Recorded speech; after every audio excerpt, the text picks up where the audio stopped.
Good morning दोस्तों। आज हम लोग डीपीपी सॉल्व करेंगे। मेरे पास ये unit and dimension class 11th का डीपीपी 1 है, जिसमें क्वेश्चन मात्रक व मापन चैप्टर्स दिया गया है। क्वेश्चन की कुल संख्या 10 है। आपके पास भी ये डीपीपी उपलब्ध है और इस 10 क्वेश्चन को हम एक एक क्वेश्चन को सॉल्व करते जाते हैं। कोशिश कीजिए कि आप इसको अच्छे से देखें और आप यहाँ से नोट कर सकते हैं। हम एक एक क्वेश्चन सॉल्व कर रहे हैं।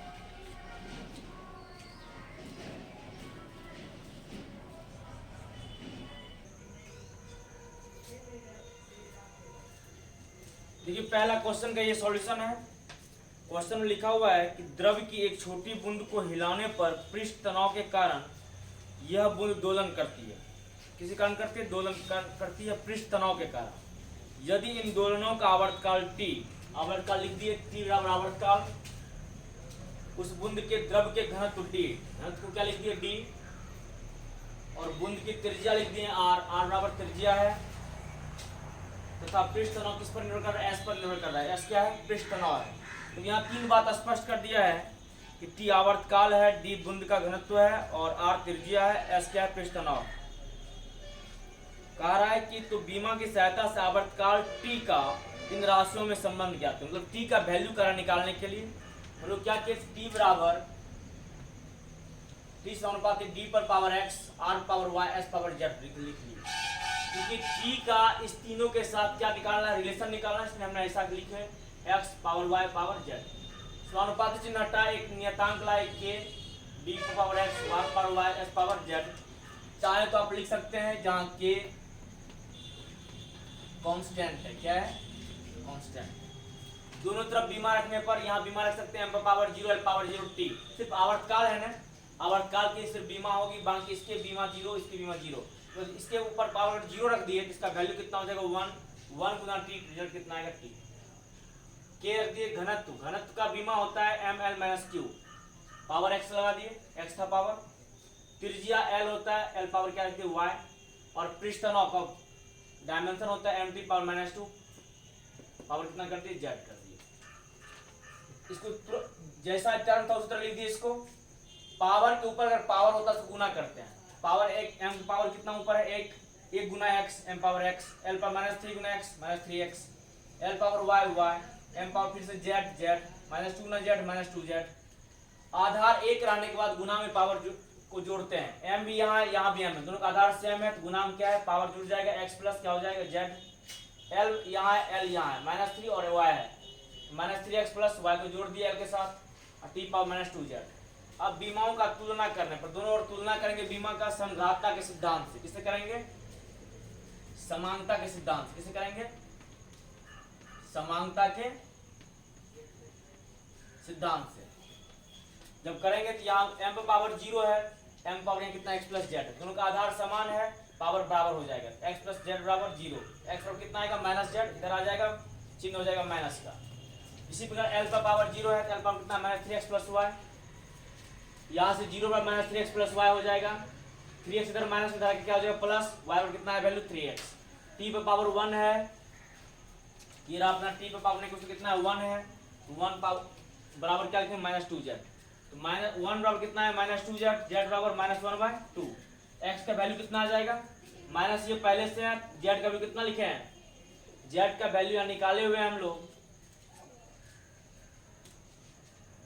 Minus half, minus minus plus 1/2 निकल गया। अब मुझे x, y और z का मान निकल चुका है। यहाँ y का मान निकाल लेते हैं, y बराबर 3x है, 3 गुना x, x का मान कितना निकाले हैं? अभी देखिए x का मान अपना निकाले हैं हाफ रख दिए, तो y का वैल्यू 3/2 आया, x का वैल्यू हाफ आया और z का वैल्यू माइनस हाफ आया। समीकरण फर्स्ट में x, y, z का मान रखने पर ये रहा समीकरण फर्स्ट, x का भी मान रखे, y का भी मान रखे और z का भी मान रखे, रख दिए इसमें।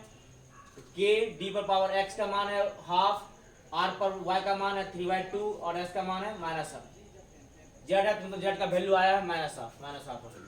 माइनस चिन्ह है इसका, ये कहाँ चला आएगा? नीचे आएगा, बटे में आ जाएगा, d पर पावर हाफ और s पावर हाफ और r पर कितना? 3/2। हाफ पावर मतलब रूट होता है, रूट से हटा दिए इसको, ये हो गया प्रूफ। इसको नोट कीजिए, अगला क्वेश्चन देखते हैं। तो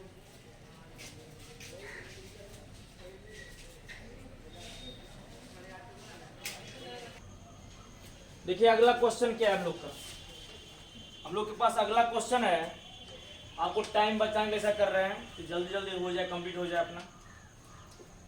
कह रहा है कि यदि किसी गैस का दाब P, आयतन V और ताप T है तो इन राशियों में संबंध वांडर वाल के समीकरण से यह होता है P प्लस ए बटे V square into V minus b बराबर आर टी। इस समीकरण में ए था B नियतांक है, इन नियतांकों की बीमा बताइए। ए और B नियतांक है, इसकी कह रहा है बीमा बताइए। हम लिखे हैं P प्लस ए बटे V square into V minus b बराबर आर टी। ये किसका बीमा है? दाब का। T प्लस ए बटे वी स्क्वायर और दाब की बीमा। तो यहाँ से ए बटे वी स्क्वायर को भी लिख सकते हैं, किसकी बीमा होगी? वो दाब की बीमा होगी। ए बराबर कि यह भी टर्म किसका है? क्योंकि ये P तो प्रेशर है, ये टर्म किसका है? A plus V A by V square, ये भी दाब की बीमा होगी। दाब की, क्योंकि हम लोग पढ़े हैं कि बीमा में कि प्रत्येक टर्म की बीमाएं क्या होती है? आपस में समान होती है। तो ये भी तो प्रेशर है, इसकी भी बीमा किसके बराबर हो जाएगी? दाब की बीमा के बराबर होगा। ऐसा हम लोग मतलब बीमा के उपयोग में पढ़ाई किए थे कि प्रत्येक टर्म के मतलब गणित जितना भी टर्म है फिजिक्स का, सबकी बीमाएं क्या होती है? समान होती है। तो इसका भी बीमा किसके बराबर हो जाएगी? दाब की बीमा के बराबर हो जाएगी। ए बराबर हो जाएगा वी स्क्वायर, इधर चला है कोना कोनी गुना कर दिए, वी स्क्वायर गुना दाब की बीमा। ए बराबर वी मतलब आयतन होता है, आयतन का स्क्वायर दाब की बीमा। आयतन का डायमेंशन होता है एल क्यू का whole square M L minus 1 T minus 2। किसकी बीमा होती है? दाब की बीमा होती है। एल पावर गुना कर दिया, पावर 6 हो गया, एम एल पर पावर माइनस 1 टी पर पावर माइनस 2 गुना किए, आगे एम एल पर पावर माइनस 2। अब आता है बी माइनस बी बराबर, ये किसकी बीमा है? बी किसका है? आयतन है, ये आयतन की बीमा के बराबर हो जाएगा। बी बराबर क्या होता है? आयतन की बीमा। बी आयतन की बीमा क्या होता है? L Q. मतलब इसमें इतने कॉन्सेप्ट लगा हुआ है कि प्रत्येक टर्म की बीमा क्या होनी चाहिए? समान होती है। मतलब जो एक टर्म का बीमा दिया है वही टर्म बगल वाला भी इसके साथ है। अगर ये प्रेशर है तो ये भी प्रेशर की बीमा बराबर होगा। ये वॉल्यूम है तो ये भी वॉल्यूम की बीमा के बराबर होगा। मतलब किसकी बीमा निकालना पड़ेगा मुझे? आयतन की बीमा निकालना पड़ेगा। और यहाँ किसकी निकालना पड़ेगा? दाब की बीमा के साथ निकालना पड़ेगा। देख लीजिए, नोट कर लीजिए आप।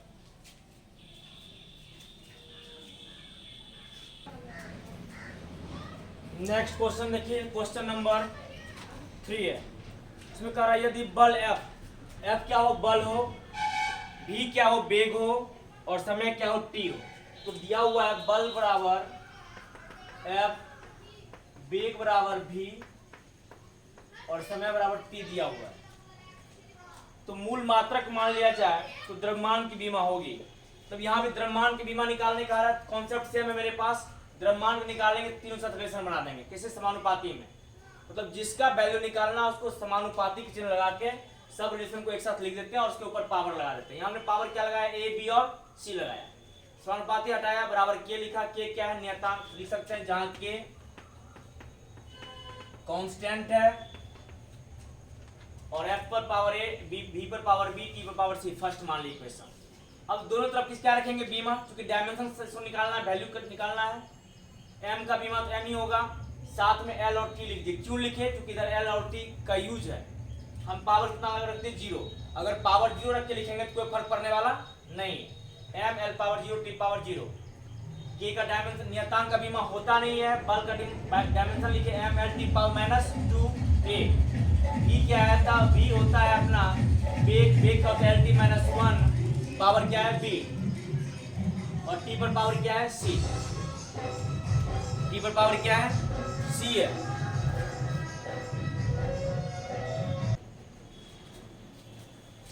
T पावर क्या लिख दिए? C लिख दिए। M L power 0 T power 0 बराबर M पावर गुना कर दिए, a Guna a L power b a हो जाएगा T power minus 2 Guna a minus 2a। L power b T power minus b और T पावर क्या लिख दिए? C लिख दिए। M L power 0 T power 0 बराबर M पावर a। यहाँ L कितना बार यूज हुआ? 2 बार, एक बार यहाँ 2 बार यूज है। a और a क्या? b हो जाएगा। L आधार a करने के बाद गुना में पावर क्या होता है? जुड़ जाता है। L लिख दिए, a और b जोड़ दिए ना, a plus b। T power कितना T है? देखा यहाँ गिनिए तो 1, 2 और 3 सब गुना में है, सबके पावर को जोड़ देंगे। Minus 2a minus b plus c। अब बीमा का तुलना कर दिए। m पर पावर 1 है, m पावर a बराबर कितना वैल्यू आया? 1। l पावर 0 है और l पावर कितना है? Plus b। a plus b बराबर कितना है? वैल्यू 0। a बराबर माइनस b और a का वैल्यू कितना निकाल के रखे हैं? 1। इसलिए b का वैल्यू कितना आ जाएगा? माइनस 1। टी पर पावर 0 है तो टी पावर कितना है -2a माइनस बी प्लस सी। -2a माइनस बी प्लस सी बराबर कितना लिखे 0। तो सी बराबर हो गया इधर माइनस में क्या हो जाएगा प्लस में 2a प्लस बी। 2a का मान है 1, 2 गुना 1 माइनस बी का मान है -1, तो 2 में से 1 घट जाएगा कितना आएगा 1। अब c 1 आया, b -1 आया, a +1 आया, तो यहाँ वैल्यू अगर रखेंगे सेकंड फर्स्ट में m बराबर रिजल्ट आ जाएगा अपना f पावर 1 लिखेंगे ना लिखेंगे कोई फर्क पड़ने वाला नहीं है। v पर पावर b है, b कितना वैल्यू लाया है -1, b पावर -1 और t पावर c है, c कितना 1 t पावर। नोट कीजिए इसको।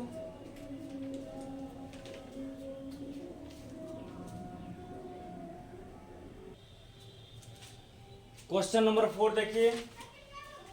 4 नंबर क्वेश्चन कह रहा है mu naught epsilon not power -12 की बीमा होगी।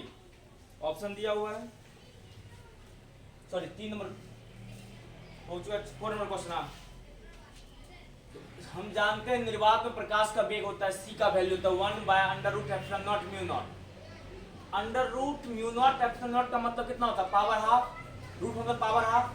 जैसे इसको ऊपर ले जाएंगे पावर कितना लगेगा -12, कितना का पावर ये -12 पावर। -12 मतलब c मतलब प्रकाश का वेग और वेग का डायमेंशन क्या होता है LT -1 होता है। क्वेश्चन नंबर 5 का रहा है 1/2 एप्सिलॉन नॉट ई स्क्वायर की बीमा, जहां एप्सिलॉन नॉट निर्वात की विद्युतशीलता था ई विद्युत क्षेत्र है। विद्युत क्षेत्र ई का ऊर्जा घनत्व का सूत्र होता है ई बराबर 1/2 एप्सिलॉन नॉट ई स्क्वायर, और यूई एनर्जी इलेक्ट्रिक फील्ड का हो जाएगा यहाँ ऊर्जा बटा आयतन। ऊर्जा का डायमेंशन होता है ml² t पावर -2 बटे आयतन L3। 2 L है यहाँ 3 L है, कट जाएगा 1 L बचेगा, 1 L को ऊपर ले जाएंगे L पावर -1 t पावर -2। छठा क्वेश्चन कह रहा है यदि किसी भौतिक राशि की बीमा है m पर power a L power b t पर पावर c, मतलब ये जो बीमा है इसका ये बीमा दिया हुआ है, ऐसे भी इसको लिख सकते हैं करके हम।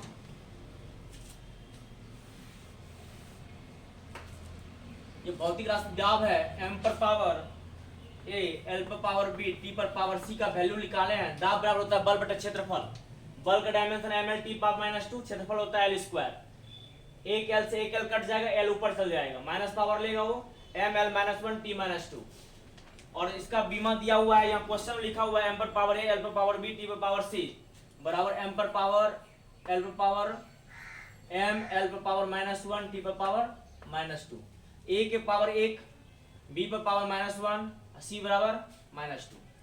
इसमें ऑप्शन दिया हुआ है कि कौन सा होगा, यदि a बराबर 1 b बराबर -1 c बराबर -2, आंसर तो यही हो जाएगा आपका बी नंबर। 7 नंबर का रहा सार्वत्रिक गुरुत्व नियतांक की बीमा है। सार्वत्रिक गुरुत्वाकर्षण नियतांक का बीमा होता है m पर power -1 L power q t power -2।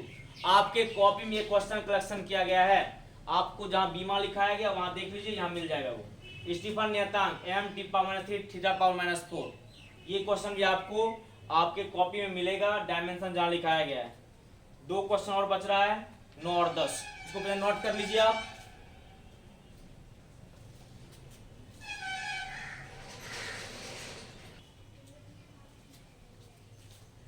देखिए नेक्स्ट क्वेश्चन है क्वेश्चन नंबर 9। कह रहा प्लांक नियतांक की बीमा किसके समान है। प्लांक नियतांक का बीमा आपके कॉपी में लिखा गया होगा।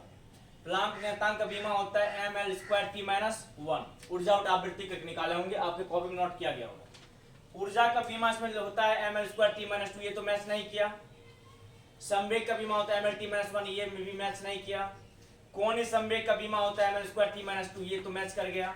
शक्ति का बीमा होता है ml² t -3, ये भी मैच नहीं किया। मतलब यहाँ जितना 4 ऑप्शन दिया गया है, चारों में किसकी बीमा के समान है, तो मुझे तो सबका बीमा लिखा गया है। आप अपना आराम से बीमा का पेज निकालेंगे, वहां मिल जाएगा प्लांक नियतांक, ऊर्जा, संवेग, कोणीय संवेग, शक्ति, जो मैच करेगा वो आंसर हो जाएगा। तो इसका आंसर 9 नंबर का आंसर क्या हो जाएगा तब अपना सी नंबर आंसर हो जाएगा, क्योंकि इसका बीमा इससे क्या कर रहा है, मैच कर रहा है। क्वेश्चन नंबर 10 देखिए क्या कर रहा है।